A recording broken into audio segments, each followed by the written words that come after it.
बिस्मिल्लाहिर्रहमानिर्रहीम। अस्सलाम वालेकुम स्टूडेंट्स। आज हम इस वीडियो में FSc book 2 chapter number 21 mitosis को डिस्कस करेंगे। तो माइटोसिस सेल डिवीजन की एक ऐसी टाइप है जिसमें number of chromosome daughter cell के अंदर होते हैं, उनकी तादाद पेरेंट सेल के मुकाबले में बराबर रहती है। तो माइटोसिस की अगर हम बात करें तो माइटोसिस को अभी हम दो डिवीजन में डिवाइड करते हैं। कैरियोकाइनेसिस है, दूसरी साइटोकाइनेसिस है। कैरियो एक ग्रीक वर्ड है जिसका मतलब होता है न्यूक्लियस, यानी कि कैरियोकाइनेसिस से मुराद है डिवीजन ऑफ न्यूक्लियस, और साइटोकाइनेसिस से मुराद है डिवीजन ऑफ साइटोप्लाज्म। कैरियोकाइनेसिस जो कि न्यूक्लियस की डिवीजन है, इसकी आगे फर्दर डिवीजन्स हैं, वो नीचे मैं क्लैरिफाई करूँगा। लेकिन कैरियोकाइनेसिस को एक्सप्लेन करने से पहले कुछ टर्म्स हैं जो कि आपको याद रखना आपके लिए ज़रूरी है। वो नंबर 1 है कंडेंसेशन है, नंबर 2 माइटोटिक अपरेटस है, और नंबर 3 एस्टर फॉर्मेशन है।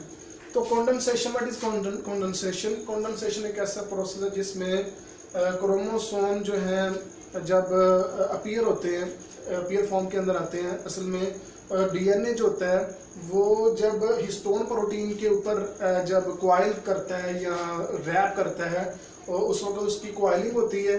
क्वाइलिंग के बाद सुपर क्वाइलिंग होती है।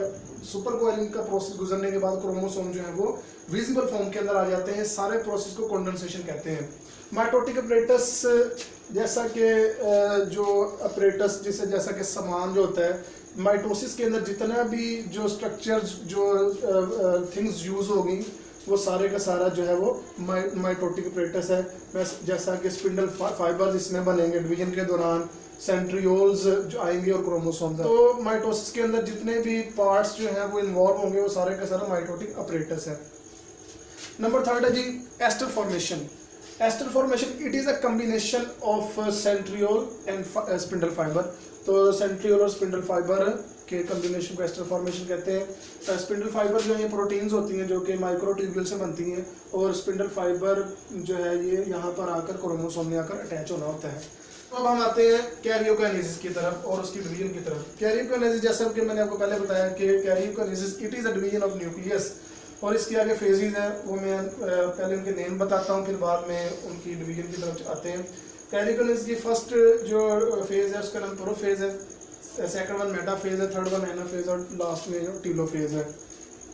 तो प्रोफेज में क्या चेंजेस आती हैं? असल में ना जो माइटोसिस जो है ये सेल साइकिल का एक शॉर्ट टाइम पीरियड है। दो फेजेस होती हैं सेल साइकिल की, एक इंटरफेज है जो कि लार्जर एक फेज है, और जो माइटोटिक जो फेज होती है जिसमें माइटोसिस आती है ये स्मॉलर फेज है। नॉर्मली जो टोटल माइटोसिस है ये 2.5 to 3 आवर्स लेती है कंप्लीट होने के लिए, और उनमें से प्रोफेज जो है अप्रोक्सीमेटली 1 आवर लेती है। तो प्रोफेज जो है ये माइटोसिस का सबसे लार्जर फेज है। इसमें क्या चेंजेस आती हैं? नंबर 1 जो है वो माइटोटिक अपरेटस जो है वो सबसे पहले अपीयर होता है, यानी कि प्रोफेज के अंदर जो है वो स्पिंडल फाइबर्स वगैरह, सेंट्रियोल्स वगैरह, क्रोमोसोम वगैरह जो है वो नज़र आ रहे होते हैं। नंबर 2 में जो प्रोफेज है इसमें कंडेंसेशन ऑफ क्रोमोसोम स्टार्ट हो जाती है, यानी कि क्रोमोसोम प्रोफेज में विजिबल फॉर्म के अंदर नज़र आना शुरू हो जाते हैं। थर्ड जो चेंज आती है प्रोफेज के अंदर वो ये है कि न्यूक्लियर मेम्ब्रेन और न्यूक्लियोलस जो है, ये एक दानेदार मादा आपके सामने नज़र आ रहा होगा, ये न्यूक्लियोलस होता है।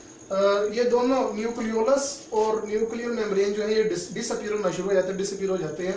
तो ये प्रोफेज के अंदर चेंजेस आती हैं। प्रोफेज के बाद जो फेज आती है माइटोसिस में वो मेटाफेज है। Meta mean middle.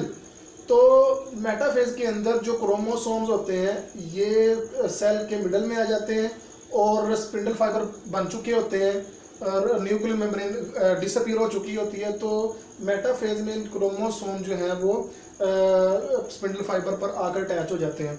यहाँ पर मैं आपको एक पॉइंट क्लियर कराना चाहूँगा कि ये आपके सामने क्रोमोसोम है।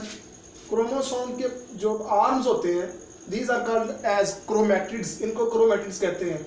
और जो क्रोमोसोम का सेंटर होता है इसको हम सेंट्रोमेयर कहते हैं, और सेंट्रोमेयर के ऊपर एक प्रोटीन अटैच होती है जिसे हम कहते हैं काइनेटोकोर। काइनेटोकोर एक ऐसी प्रोटीन है जहां पर क्रोमोसोम से आकर स्पिंडल फाइबर ने अटैच होना होता है।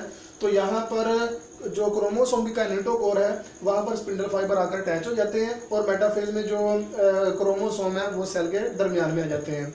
नेक्स्ट है एनाफेज। एनाफेज में क्या होता है कि ये जो सेंट्रियोल है ये स्पिंडल फाइबर को अपनी तरफ खींचते हैं, अट्रैक्ट करते हैं, जिसकी वजह से क्रोमोसोम जो है ये एक दूसरे से, इसके जो सिस्टर क्रोमैटिड्स होते हैं वो एक दूसरे से सेपरेट हो जाते हैं। और एनाफेज के बाद जो है ये लास्ट फेज जो कि कैरियोकाइनेसिस की वो स्टार्ट हो जाती है, इसका नाम है टीलोफेज। टीलोफेज जो है ये प्रोफेज के बिल्कुल ऑपोजिट है।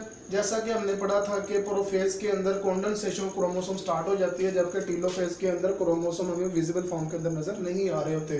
दूसरी हमने चेंज पढ़ी थी कि प्रोफेज के अंदर न्यूक्लियर मेम्ब्रेन और न्यूक्लियोलस जो है वो डिसअपीयर हो जाते हैं, जबकि टीलोफेज में न्यूक्लियोलस और न्यूक्लियर मेम्ब्रेन जो है वो दोबारा रीअपीयर हो जाती हैं। तो ये है टीलोफेज जो कि प्रोफेज का रिवर्सल है। टीलोफेज के बाद जो क्लीवेज फ्लो के जरिए जो है वो एनिमल सेल जो है वो 2 डॉटर सेल में डिवाइड हो जाता है और डॉटर सेल के अंदर जो नंबर ऑफ क्रोमोसोम की तादाद है वो पेरेंट सेल के मुकाबले में बराबर रहती है। स्टूडेंट्स, माइटोसिस जो है ये तमाम जानदारों के जो एनिमल सेल है, एनिमल सेल के अंदर और इसी तरह प्लांट सेल के अंदर ये जो सोमैटिक सेल्स होते हैं जो कि सेक्सुअल पार्ट में हिस्सा नहीं लेते, जिन्हें सोमैटिक सेल्स कहते हैं, उनके अंदर होती है, यानी कि बॉडी सेल के अंदर। तो माइटोसिस जो है ये बॉडी सेल के अंदर होती है। इसमें number of chromosome parent cell में और डॉटर सेल में सेम रहते हैं। तो स्टूडेंट्स, आज हमने माइटोसिस को और उसकी फेजेस को डिस्कस किया है। नेक्स्ट वीडियो में इंशाल्लाह माइटोसिस की इंपॉर्टेंस को डिस्कस करेंगे।